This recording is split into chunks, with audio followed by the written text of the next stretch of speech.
hello, and good morning. I am Christine Deane, your DFW Networking Diva, and I love to connect you to who you want to know. And we're all about networking, we're about marketing, we're about entrepreneurship, small business, nonprofits, you name it. We're probably got our hands in it.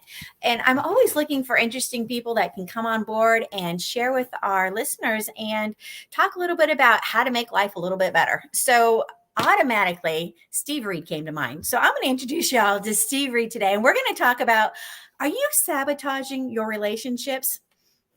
You might be doing it and not even realize you're doing it. So here's somebody to give us a hand. Steve, welcome. Oh, Christine, thank you for having me. You're always a joy. We have way too much fun. And what a great topic, right? I mean, are you sabotaging things? We do it, right? Yeah, I'm an expert. All the time. I'm an expert.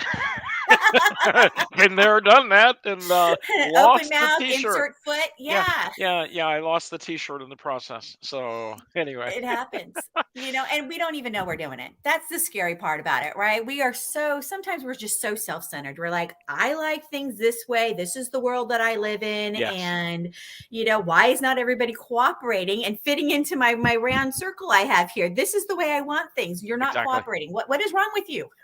Exactly. Don't you know what my agenda is? My agenda is obviously more important than your agenda or your perception of my agenda, but it's not my agenda. You're doing things the way you want to do things, and you should have asked me before you made me put my foot in my mouth. That pretty much says it all. I mean, right? We really become self-absorbed, right? Self-focused, our goals. Yeah. And it's not that we necessarily mean to, but Yeah. sometimes somebody needs to smack us upside the head and tell us to be a little bit more thoughtful of others. Other people are allowed to have a different opinion than we are. It's a crazy space, though. I personally love to be all about me, but it doesn't always work that way. You know, Christine, you and I have had multiple conversations over the years about the different personality temperaments. And I am what is known as a high C personality temperament, very focused. I'm detail oriented. Give me the facts, ma'am. If you remember the old TV show Dragnet, Joe Uh-huh. Friday, just the facts, ma'am, just the facts. Okay, that's me. Okay, I get in a zone when I'm doing a task, and I can't be disrupted. Otherwise, I'm disorganized and disheveled and whatever. I need to tell you a self-sabotage story. Many years ago, I used to lead worship at a large church in the North Dallas area, and we had multiple services. And in between the services, I would frequently have to go to a different part of the building to do something, find somebody, find a something that I needed for the next service. And this one particular Sunday, I'm scurrying from one part of the building to another part, and then I've got to get back on stage 5 minutes before we're ready to launch the second service. And I'm rushing down this hallway. I've got 15 minutes to get there, get back. And there were probably, I don't know, 150, 200 people in this one hallway. And I'm getting my task done. I get back on stage, and before we actually started the service, one of the other guys that I was working with says, "Hey, do you have a few minutes after the service is over?" I said, "Yeah, sure. What's going on?" He says, "Well, we'll talk later." I said, "Okay, fine." So service is over. He's now pulled me off on the side and he says, "Steve, I got to tell you something." I said, "Okay." He says, "Are you ready?" I said, "Yeah, I'm ready. What's going on?" He says, "You are the most rude person I know." I'm like, "What are you talking about? I'm not rude." He says, "I watched you as you were going from here to the office and back." And he says, "There were probably 15 or 20 people that said good morning to you. 'Hi, Steve. Hey, how you doing? Hey, great service this morning. Fantastic. Love seeing you,' et cetera, et cetera. And you ignored every single person." And I realized all of a sudden I was self-sabotaging because I was so focused on the task, I wasn't paying attention to the people, which is a downside to the C personality type. They get so focused on getting the job done, they forget about this other component that's called people. People are so in the way sometimes, right? Well, Christine, I've said for many years, sales would be a whole lot more fun if it wasn't for customers.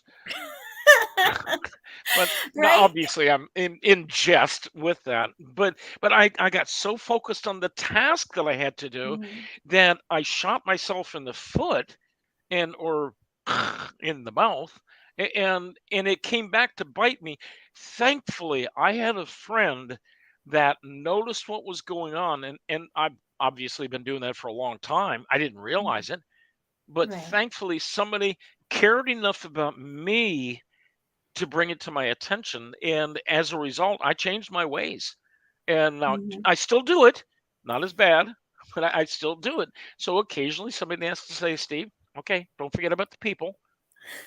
Right. And we've all been there, right? We've all gotten down in the weeds on something and we're so task oriented that we forget about the people. We Yes, forget about yes, what's around us. We forget about the relationships. And relationships are key. And DFW yep, Networking Diva, go figure relationships, all about the relationships. Hi, I yep. personality. Hi, have we met? Um, so, really, right, the biggest gift we can give to somebody is our undivided attention.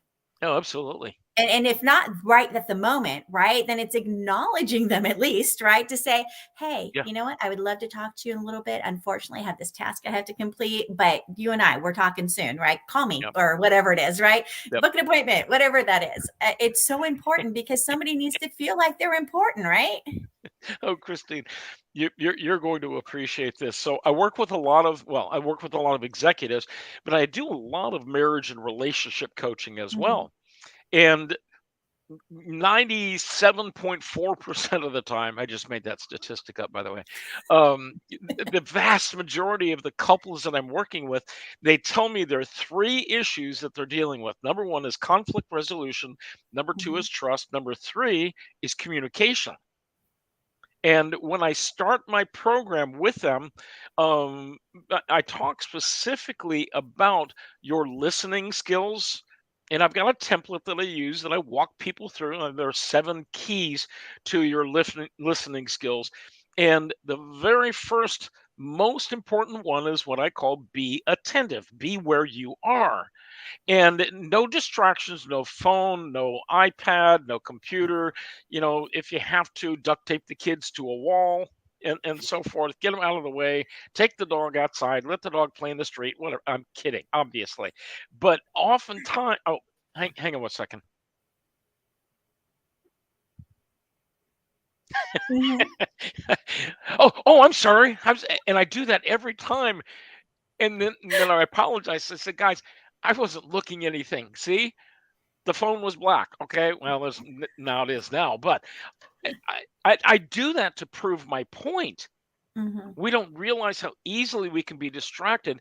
And when you are distracted from that other person and you're not listening, you are showing a massive sign of disrespect for that person.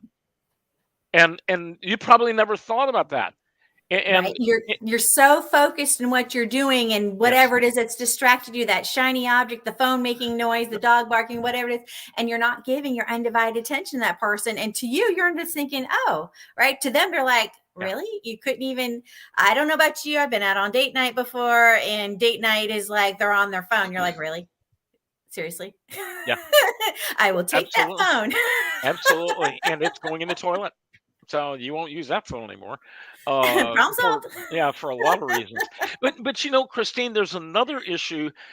Along with the distractions, sometimes we get so engaged in our own head Mm, that we're not thinking about what the other person is saying. And I tell people on a very regular basis, whether it's in a relationship, a marriage or dating relationship, or in a business relationship, listen to hear what the person is saying, not to respond. And in a case in point, another young couple that I was working with several years ago, that he interrupted her all the time. I mhm. mean, all the time. And did I mention he interrupted her all the time? And I finally, I put my foot down and said, guys, listen, you got to stop interrupting each other. Well, it was him interrupting her. Well, months after they had gotten married, this was pre-marriage stuff. So they've gotten married and they're driving someplace, and he's telling me his story, and then I said, okay, let me hand the phone to her. And she had said multiple times, give me the phone, give me the phone, give me the phone. Okay. Okay. So now they're on speakerphone, so it doesn't matter. Okay. So I'm listening to this thing and he's continuing to interrupt her. And finally I said, okay, I'm gonna call her Marie. Marie, I got the picture of things. Okay, you can give the phone back to Hank. Okay. Hank, may I be straight up with you? Oh, yeah, please do. Please do. I said, okay, you owe her a very nice steak or seafood dinner, whatever is her choice. And I'm not talking about Outback. I'm talking about Three Forks or whatever, any five-star restaurant, because you are the most disrespectful and rude person I have had a chance to work with in a long time. What are you talking about? I said, you did not let her say what she had to say. You interrupted every single time she started talking. And when you start to respect her, then maybe she's going to start respecting you. And all of a sudden, I could hear her clapping in the background. Yay! I've been telling him that. So the same thing is true. It doesn't have to be husband and wife. Right. It could be boss, subordinate, it could be coworkers, it could be, a salesperson to a client. I mean, there's so many different ways. The problem comes in, we are so busy thinking about what we are going to say next. We don't listen to what that other person is really saying. And as a result, the disrespect meter goes up. Hmm. And people say, I don't trust you. I just don't trust you. Right. Uh, So Absolutely. it is so crucial, and so I find a lot of people are sabotaging the relationships. They could be really good relationships if it weren't for the fact that you're self-sabotaging because you're so focused on yourself. Right. You're not giving the other person opportunity to share, to listen to them, to acknowledge Exactly. their feelings and their words. You mean other people have feelings besides us? I don't understand, right? And sometimes I think when you're in the heat of the moment, right, you just want to hammer that point home. Well, you've hammered it so much the other person can't listen to you, right? Yeah, Because you've done it so aggressively that they yeah, can't listen, right? They're yeah, backing up, going, "Whoa, I'm under exactly. attack right now. I'm not in a position where I can listen to you, right? So Yeah, if we take turns, yeah. okay, Oh, I've heard exactly. about the baton, the talking baton. Steve, how's the talking baton work?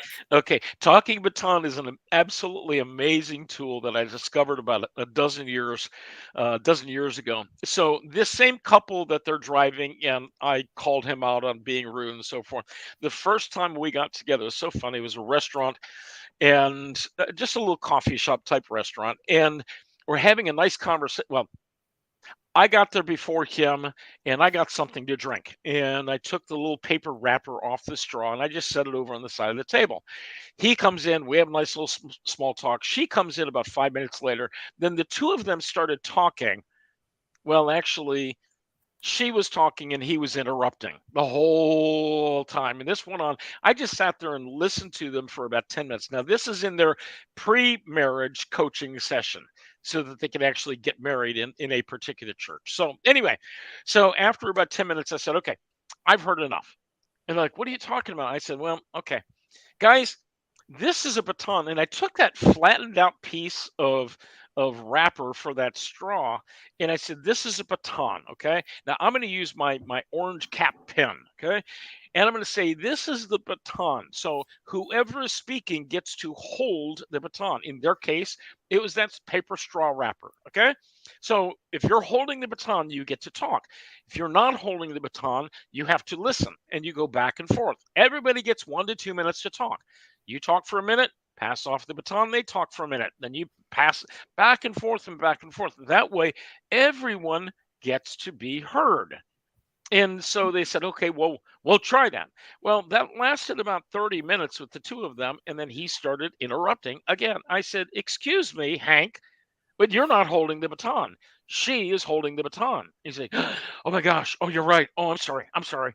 So I introduced the concept to a couple, and it was so funny because that was in the first session. In the second session, we're getting together. She came out with a wooden spoon that she had decorated with a smiley face on it. I'm like, I love it. I will use that. And she put little curlers and so forth, which basically is saying that I'm always right and I get more opportunity to talk than you do because no guy wants to wear or hold on to a baton that's dressed like a girl. So at the end of the conversation that day, I said, okay, what nuggets did you guys get today? And she says, oh, I'm going to tell you what I got. You got him to talk. And I said, "Sir, what about you?" And he says, "You got her to listen." So so I love doing that, and I love breaking down those walls and giving people a sense of importance that I do have something valuable to say. And again, Hmm. this goes not only for husband, male, female relationships, this goes into the corporate world also. Christine, I Hmm. know you've been in situations where there is a boss of some sort. It Hmm. could be a teacher. I know you used to teach at the college level. So you may have had a student that maybe, I don't think this would be the case, but maybe somebody came up to you and you were so fixated on the things that you wanted to say, you weren't listening to your student. Now I know that wouldn't have happened with Yeah. you. That would have been another college professor. But imagine if that's the scenario and they're thinking, I didn't get anything out of them. They're of no value, no help to me whatsoever. I'm going to figure it out on my own. So when you do that, it's like, oh my gosh, is that disrespectful? Don't do that. And just listen. Just Time listen. to take turns. I mean, this is the concept that we learned way in playground back when we were little. We're playing in the sandbox. You know, the idea of taking turns. Right, I tried the baton thing. I did. I handed the water bottle. We had a water bottle. We're going for a walk. We're There you going go. the water bottle. They threw the water bottle. I just chucked it. They're like, not taking Well, turns. I'm like, okay, a got it. water bottle is okay. I mean, you can even use an empty water bottle. Whatever you do, do not use a water bottle that's full but frozen. Not good. That could Not be good. bad. No, and Then it not becomes a not weapon. breakable items, okay?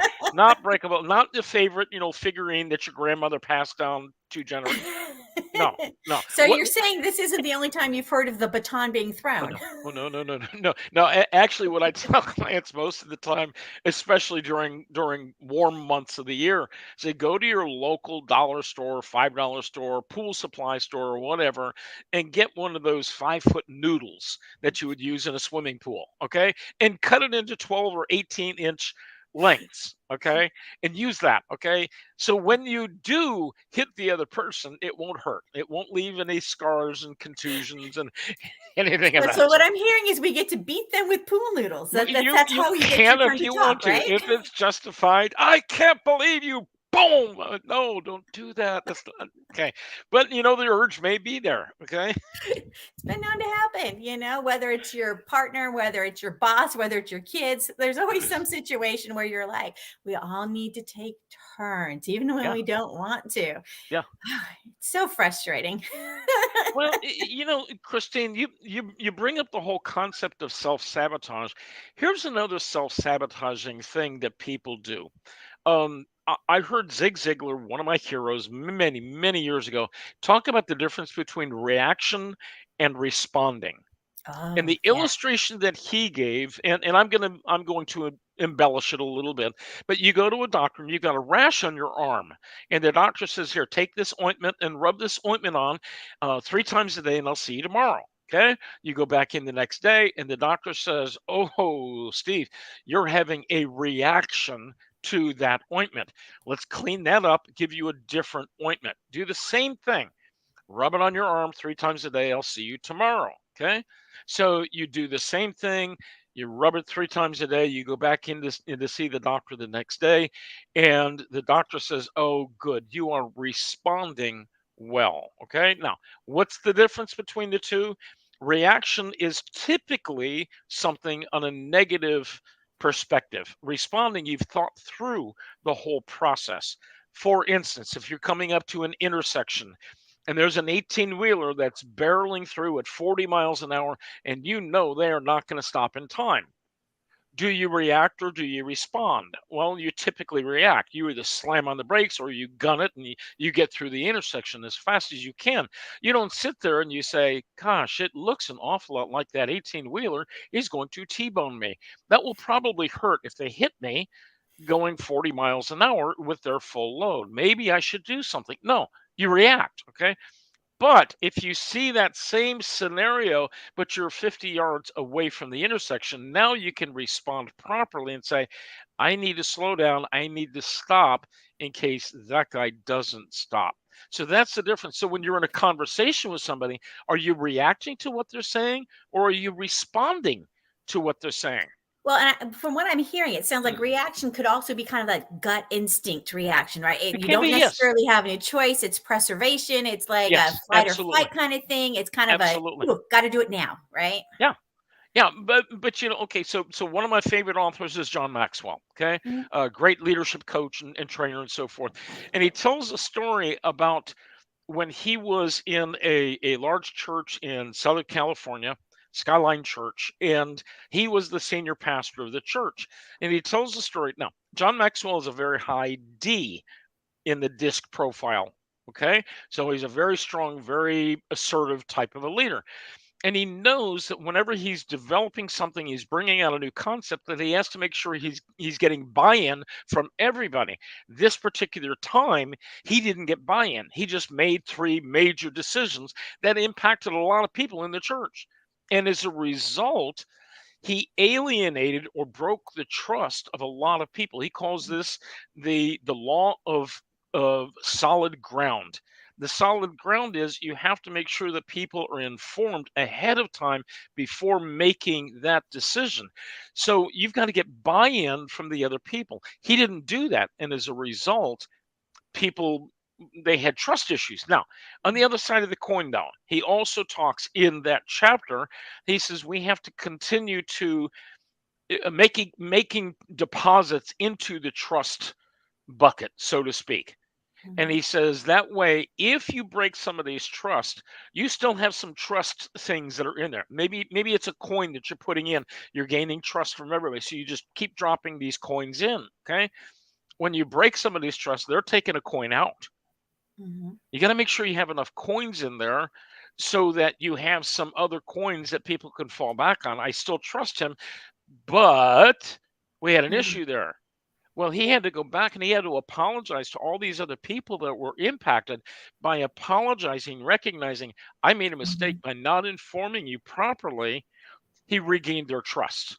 Okay. Now Well, I and think that's kind of a difficulty we see with high Ds anyway, right? They tend what to is make a decision, run with it, and like, oh, collateral damage would be other people were not on board with this. So if you know your exactly. personality type, and I know you and I are big fans of DISC Yep. specifically, right? You got to do more damage control, right? If you're not Yep. thinking about other people and their personality Yeah. types. Absolutely. And you know, a D personality, if they're looking at a bullseye or a target, the way they look at it is ready, fire, aim.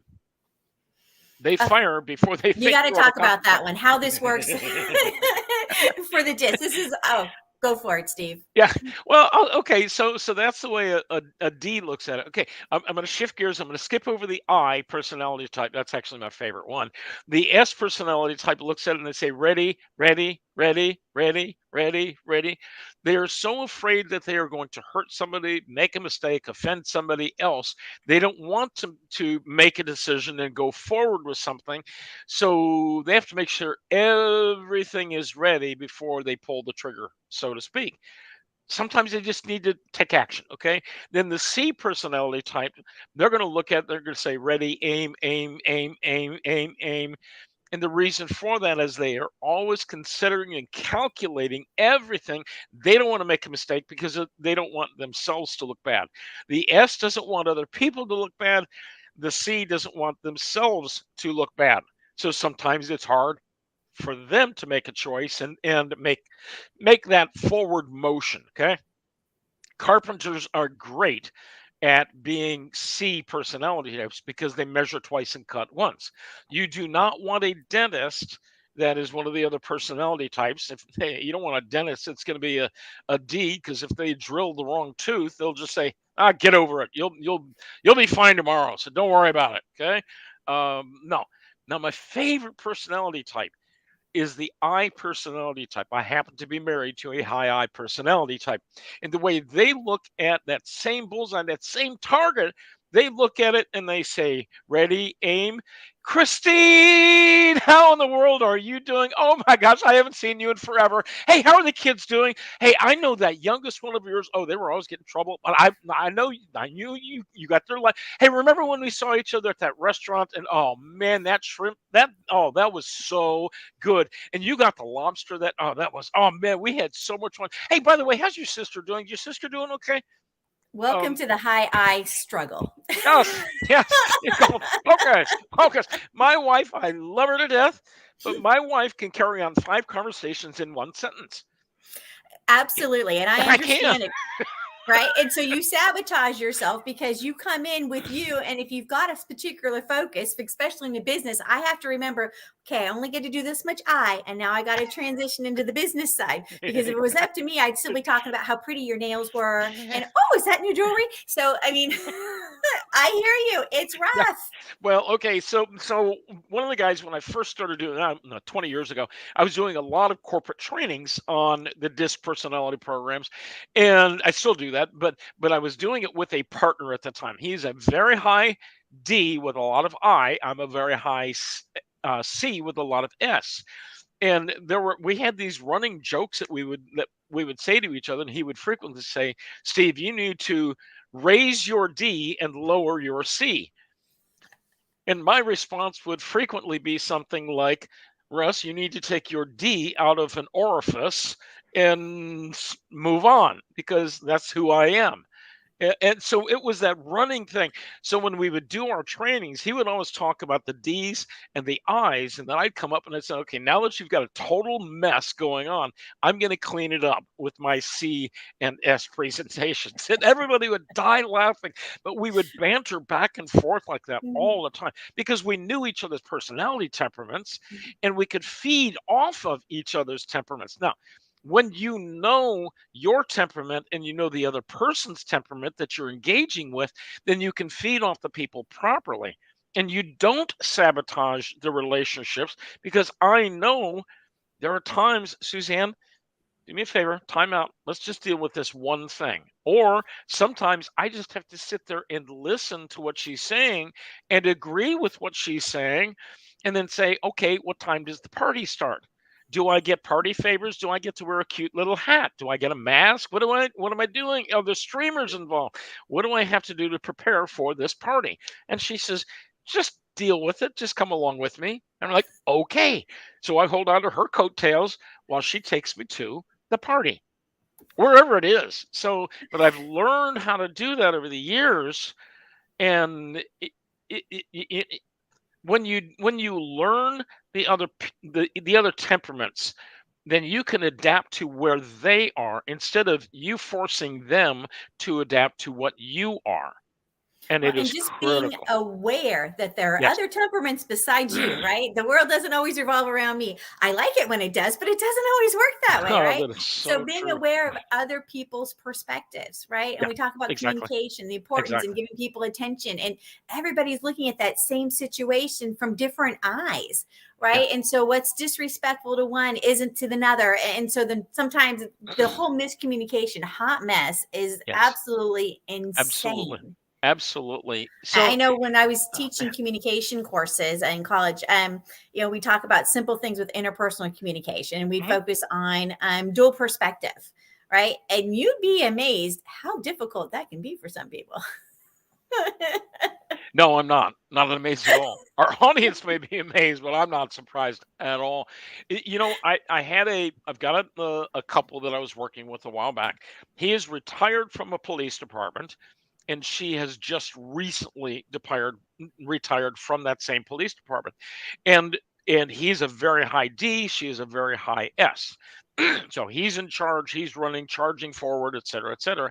And she's thinking and contemplating and so forth. And they're in conflict. I said, okay, I want you guys to think about this something. And I know you both have done investigations in accident scenes. Okay. So you come up to an accident scene and it's at an intersection. And one person is giving their perspective from the northwest corner. Then somebody else is coming from the southeast corner. And then somebody else from the northeast corner, and then somebody else from the southwest corner. So you've got 4 different sets of eyes that are looking at the same accident. Will you ever get the same story Right. going forward? You can't, because everybody's coming from their perspective. And I Mhm. tell clients all the time, my perspective is my reality. Mhm. Yours is your reality, but it's my perspective. So let's figure out what the truth is. And I frequently tell people, whether it's in an executive scenario, corporate type setting, or if it's in a couple scenario, you have your story, they have their story. Someplace in the middle is the truth. What actually happened, okay? So let's chisel away at the emotions and the feelings and the hurts and all of that stuff and get to what the core is, what the truth is. And a lot of people don't, they're so dead set against the other person that they can't let go of their biases going into it. Thus, self-sabotaging because they can't Well, look at somebody absolutely. else. When you look at the worldview, right? We all come in with our own worldview from our own experiences, Yes. right? My ex-husband is a police officer, right? So he's got the Really? world is out to get you. They're trying to scam you. They're trying to shoot, steal, lie, right? I mean, Yes. this is the worldview. So he comes home from work and it's like, "How was your day?" And I'm like, "Oh, man, that sounds like a really rough day." Right. And my side, he's like, "How was your day?" I'm like, "Oh, it was fantastic. I'm working with students. They all want to do well in the world. The world is a shiny place and they're all looking to Oh, explore and learn new things." And we yeah. just kind of had these worldviews that couldn't Yeah. possibly be more opposite. I can't understand why there are any problems in that relationship. Lollipops and unicorns. Yeah, so Yeah. worldviews, but from my experience, that's the way the world is, right? And from his Well, experience, that's the way it is. y- And yeah, finding the but middle. but the challenge comes in when you are predisposed to a positive mindset. Then you're looking at the world from a positive perspective. If you are looking at the world from a negative mindset, which unfortunately a lot of police officers do because that's all they see. They're surrounded with drug dealers and hookers and white collar crimes and jaywalkers and all of that stuff, and everybody has an excuse for everything. So they are naturally going at things from a suspicious perspective. Mhm. So hopefully, when they get home at the end of the day, they can leave that suspicion outside and not carry it into their home life. And that's a major challenge for a lot of people. Oh, that's a huge one, right? When you walk in the door, are you bringing all that garbage with you that you had, right? Is it all with you? Are what's going on with that? And I think a lot of people have a hard time turning that off. So here you are, you're having a rough day at work, you come in the door, and then you're like, "Hey, brr." Yeah, Talk about sabotaging. You just sabotaged your relationship. Did your exactly. spouse do anything wrong? No. you know No, did the kids but do you anything walk wrong? in with that Probably that not. attitude, Yeah, man, and you've exactly. sabotaged that relationship pretty Yep. good. Yep. Christine, I heard a story, and I'm gonna give you my version or rendition of this story. There was a gentleman. He owned a piece of property, commercial property, and he had somebody that was a contractor of some sort that was coming in. Contractor was having a really rough day. Tools weren't working properly. Truck was having problems, et cetera, et cetera. Towards the end of the day, the business owner says, "Why don't you come home with me? Have dinner tonight." So they jump in the business owner's vehicle and they're heading towards his home. They get to the business owner's home, and as they start walking into the house, there's a very mature tree, oak tree, maple tree, whatever, that's out in front of the house, right in front of the door. And this business owner reaches up and grabs a leaf from that tree and just rubs the leaf and then lets go. And then they walk in the door. Well, a couple of hours go by and they're getting ready to leave. And as they're walking out the door, that contractor says, "Hey, I'm curious about something. When we walked in earlier, you grabbed a leaf and you rubbed that leaf. What were you doing?" He says, "Oh, that's my trouble tree."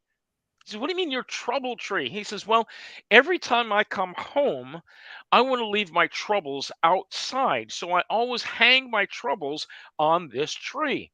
And then the next morning when I go back to my work, then I look up at that tree to see if the troubles are still there. And you know what? 9 times out of 10, there are no troubles there.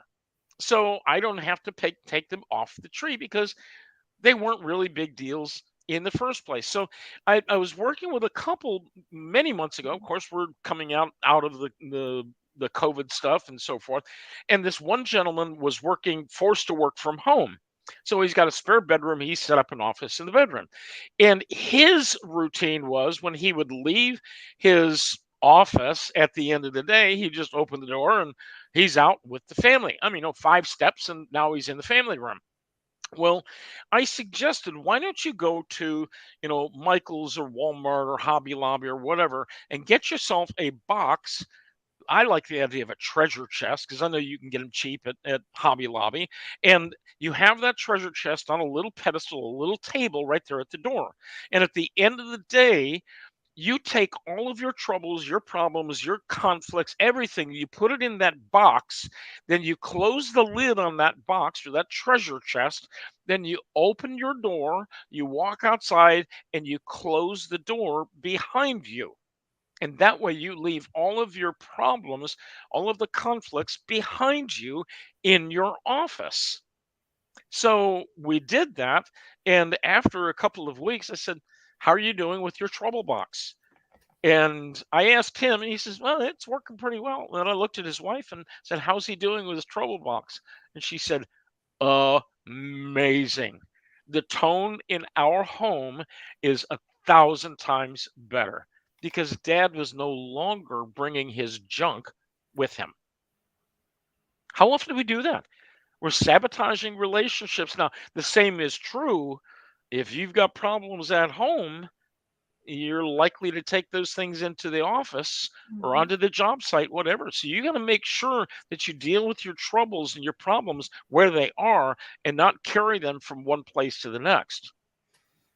Big challenge for a lot of people. Big challenge, right? What if you're having a hard time at home? And sometimes it's really hard to manage. I know my oldest son, right? We've got the grandbaby now, so he's not getting a lot of sleep. If the baby's fussy, nobody's getting any sleep in the house, right? So Yep. sometimes it's hard when you go in the next day and you're like, I'm supposed to be bright-eyed, perky-tailed, and working, and my customers, my client base, they don't necessarily care what was going on, right? They want me to Yep. get the job done. Exactly. So a lot of times it's hard to separate those Yeah, between the stresses, and they it can can be. bleed over into other areas of your life.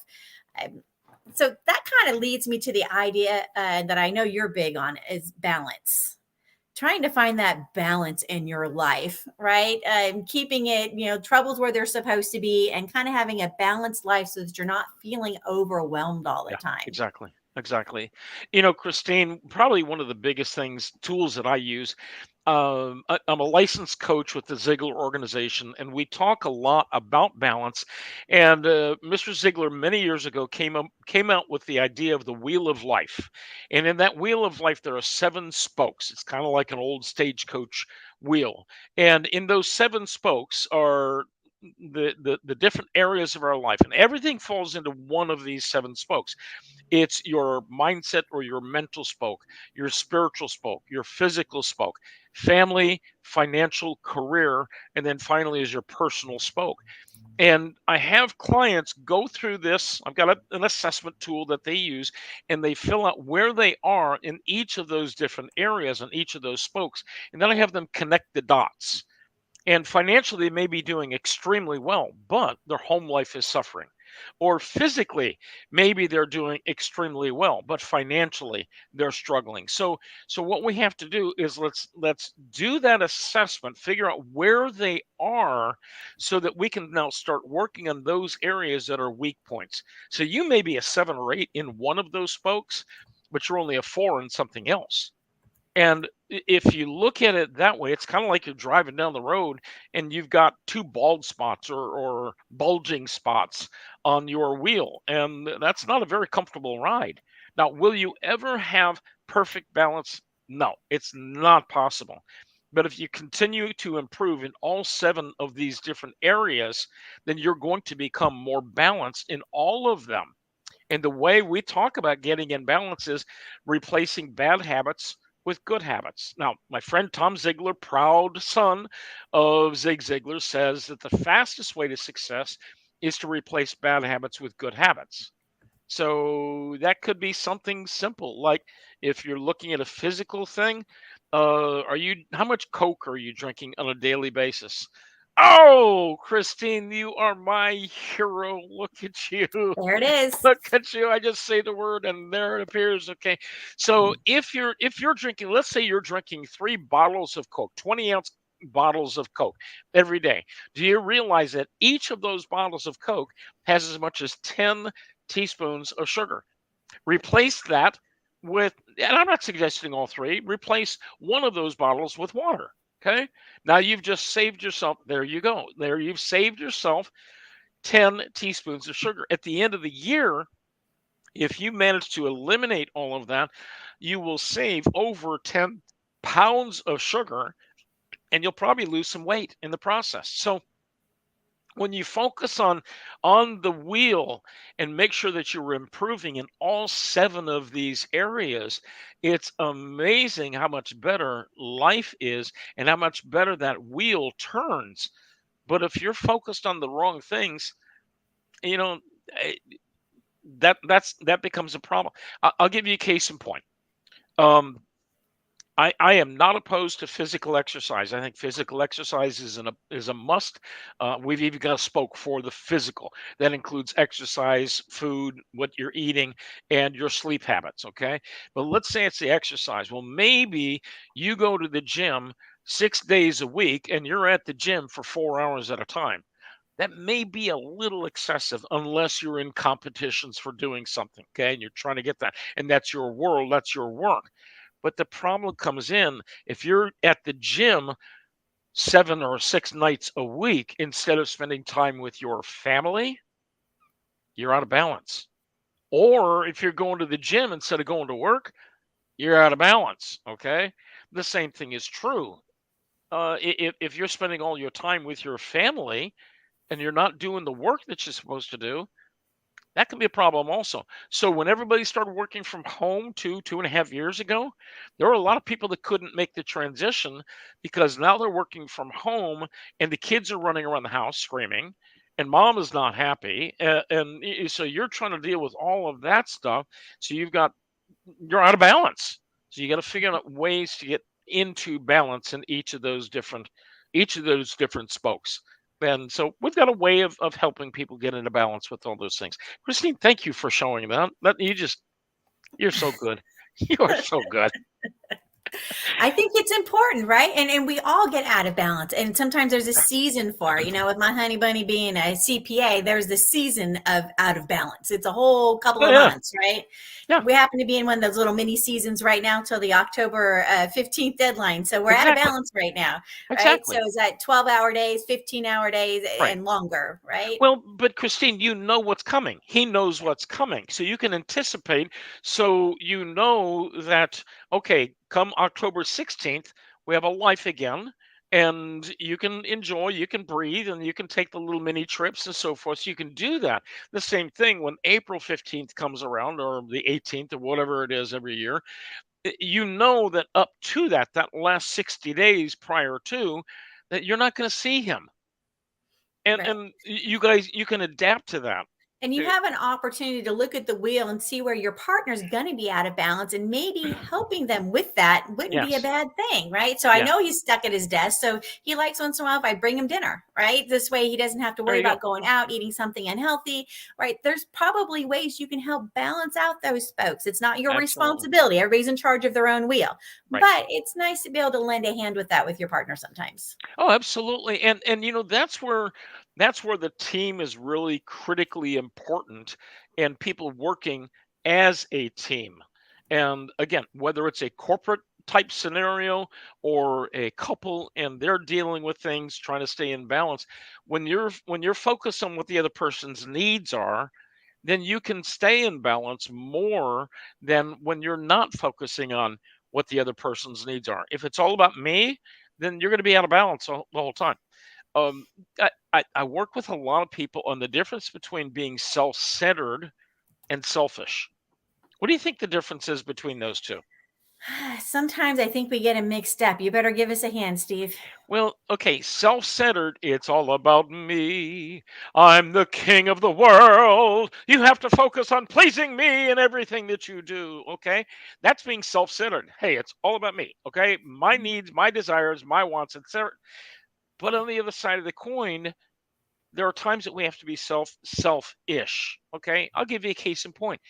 If you're sick, if you're dealing with a recovering from a broken leg, Sometimes you have to be selfish. And you have to say, no, I can't do something because I have to heal. Okay. So you've got to be selfish. If you're going through a broken phase in your life, and it could be emotional, it could be mental, it could be physical, whatever it is, you've got to be selfish at times, but be careful that's not becoming self centered, which means the Mhm. world has to revolve around me. Major distinction between the two. Well, and I think a lot of times we think of selfish as being negative, and sometimes you Yeah. need it, right? You need to Well, focus on self. but you know what, Christine, and we've talked about this in the past. Um, we need to set boundaries for ourselves, and Oh, how's that for sometimes, self-sabotage? Right there. You just hit the nail on the head. Boundaries and absolutely, how that yes, influences our relationship with other well, yeah, people. yeah, And we sabotage ourselves by yes. not setting good boundaries. Well, and you're the only person that can determine what the boundaries are.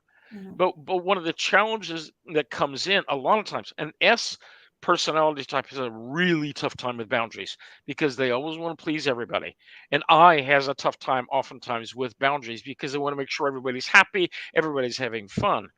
The D's and the C's typically don't have problems with boundaries because they're so task focused. You know, get it done and get out of my way. You're slowing me down. But the I's and the S's, they want to make sure everybody feels good, okay? Because it's all about the people. So I don't want to have a boundary because they may need me. Well, and then the And high D's, you have to watch out for how they put those boundaries in place because sometimes they might not be so nice about it. oh yeah, yeah, get that out of my life. You're distracting me. You know, a D, I'm not going to mention any names because that's not relevant. But I knew this person that had three ways of doing things: the right way, the wrong way, and their way. And they were very high D. And it's like, okay, but what if your way is the wrong way? It doesn't matter. It's my way. I'm like, okay, And my way is always the right way. What are you talking about, Steve? Come on now. exactly.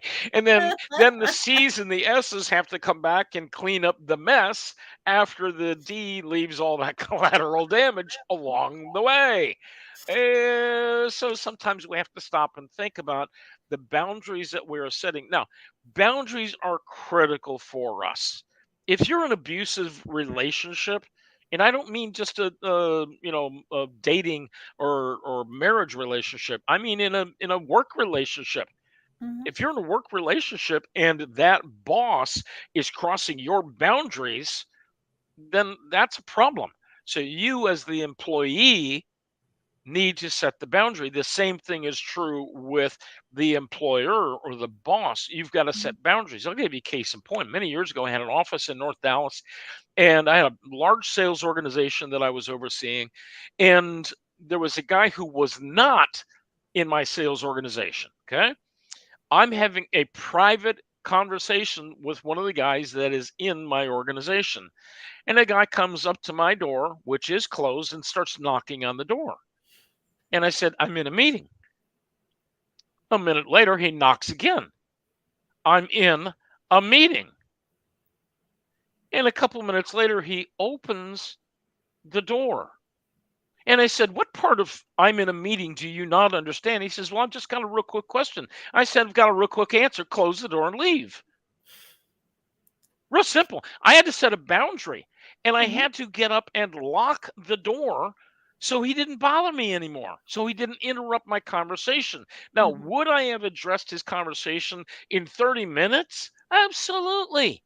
But at that point in time, no, I was preoccupied with somebody else. I had to set a boundary in that scenario. The same thing is true in that marriage relationship or dating relationship. If somebody is doing something that is inappropriate, there's got to be a boundary that is set up. So we've got to establish those boundaries to make sure that you don't cross the line. And if you find that somebody is crossing the line, you've got to establish a new boundary. Mhm. And there are boundaries. We have core friends or core people. Then we have close friends. Then we have friends, and then we have acquaintances, and then everybody else. Okay, it's okay to move somebody from core out to that friendship or acquaintance spot or just kick them out completely. And it's okay to bring new people in. Now, the core people you generally They're generally core for a long, long, long, long time. Suzanne's got a friend that she's had since she was in fourth grade. So that's a core friend. They can pick up a conversation if they haven't talked in 6 months or a year, and they're right back where they were. So we have to make sure that we have the right boundaries for the right people in our lives, whether it's in a business perspective Mhm. or in a another relationship that you're cultivating and working towards. Right. And boundaries really tie hand in hand with the expectations. Right. And part of that Absolutely. is letting other people know what your boundaries are, what the expectations are. And a lot of times, what you run into problems is when you don't meet other people's expectations or they don't meet yours. Right. Are your expectations realistic? Did you let them know what those expectations are? And you're so disappointed they didn't feel it. Well, maybe they didn't know what they were. Right. Boundaries. You got to let people know what Yeah, the expectations are. yeah, And I that is think so that true. mitigates a lot in a relationship. Oh, it really does. When I'm working with a newlywed couple or a couple that's engaged, I've got an assessment tool that I use, and we talk about crazy things like who takes out the trash, who cuts the grass, who fills up the tank with gas, who pays the bills, all of those kinds of things. Well, my mom always did that. Well, my dad always did that. No, my mom. No, we're going to do it this way. No, no, we're going to do it that way. And you get into those conflicts. And it's like, wait a second, that's not an important thing. It's not a deal breaker.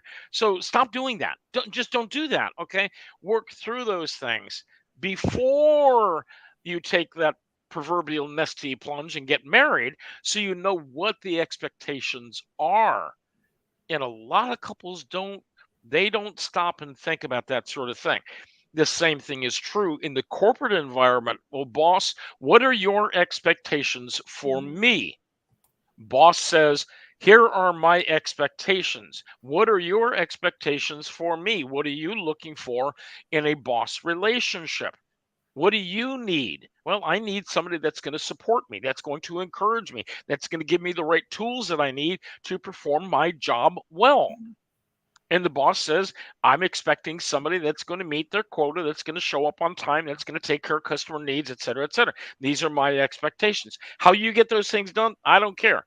But these are the expectations. But a lot of times in that boss employee relationship, it's not there. Well, and it's the fact that you didn't even have the conversation because everybody's Yes. operating from their own worldview with their own assumptions. So they're saying, oh, well, of course it's going to be this way. Kind of like, well, of course you're going to do it. My mother did it. Right. I mean, setting what's happened in the past, basing it off of a relationship you've had in the past, whether it's a spouse or whether it is a boss, right? We have expectations, but the Yep. other person doesn't know what those are, right? We have to communicate. We have to actually talk about it, right? And it's talking about without getting mad. Sometimes it's not a right or wrong issue. Yeah. It's just what have you agreed to? I always say it doesn't matter what the exact rules are as long as everybody agrees. Well, I'm reminded talking about this expectations component. The comedian Michael Jr. guy is hysterical. Everything is about the setup and the delivery and the timing and so forth. And he told a story that I saw on YouTube not so long ago, where he was going for a job interview and he realized about 5 minutes into the interview that he didn't want the job. So he decided that he was going to turn the table on the person that's interviewing him. And he says, now, one of the things that everybody always asks in that scenario, well, where do you see yourself in 5 years? Okay. That's what the boss or the employer is going to ask. And because he had made the decision that he didn't want to work for them, he decided he was going to start asking the questions. So tell me, where do you see me in 5 years? It's hysterical. You got to look it up. Michael Jr. job interview. I mean, it was hysterical. But the point to that is we've got to know what the expectations are. If you don't know what the expectations are, then you're going to go in with a false sense of reality and security because you didn't know. Well, I didn't know that that was important to you. Mhm. Yes, making the bed every morning before we leave for work, that is important to me. Well, I never made the bed when when I was single, so why is it important to me now? Because it's important to her, okay? So Suzanne and I have a rule. Whoever's the last person out of bed, they make the bed. Okay, so I make sure that I get it before she does every day. I'm Managing sorry. expectations, right? Absolutely. Right. But we have, okay, so here's another expectation. If there is something that impacts the other person, we always put it in our joint calendar. So if I've got a meeting at 7 o'clock, she knows that I've got a meeting at 7 o'clock. And if she's got a meeting at 6:30 or 8 o'clock or whatever, we know what the expectations are. So we adapt and work around those expectations.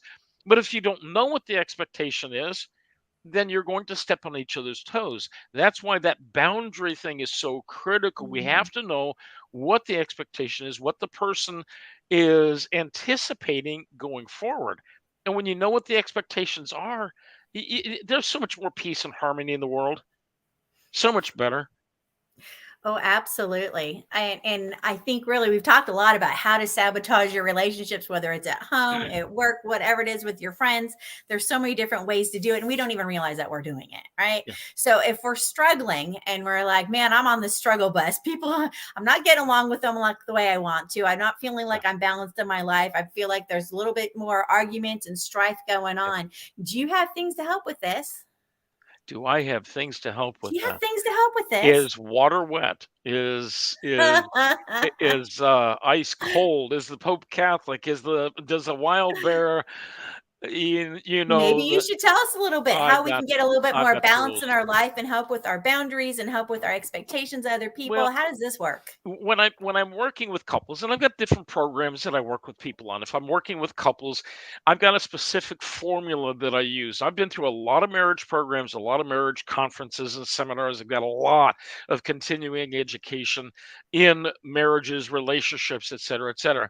And I've come up with a formula that works the vast majority of the time. And the formula, high level, looks like this. First things first, I want them to understand each other. I want them to know what their personality temperament is, so they understand each other. Number two, so they understand themselves and each other. Number two is we talk about listening skills.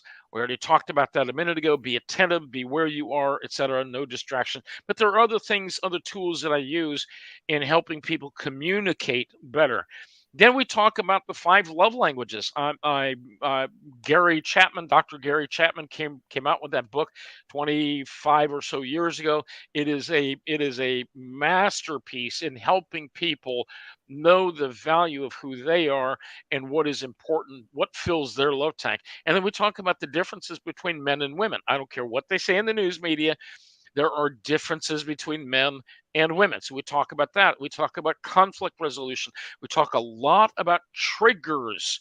Okay, you may have a trigger from your previous relationships, maybe something from growing up, maybe from a coach, a teacher, a sibling, whatever, and you're hitting triggers or your spouse is hitting triggers.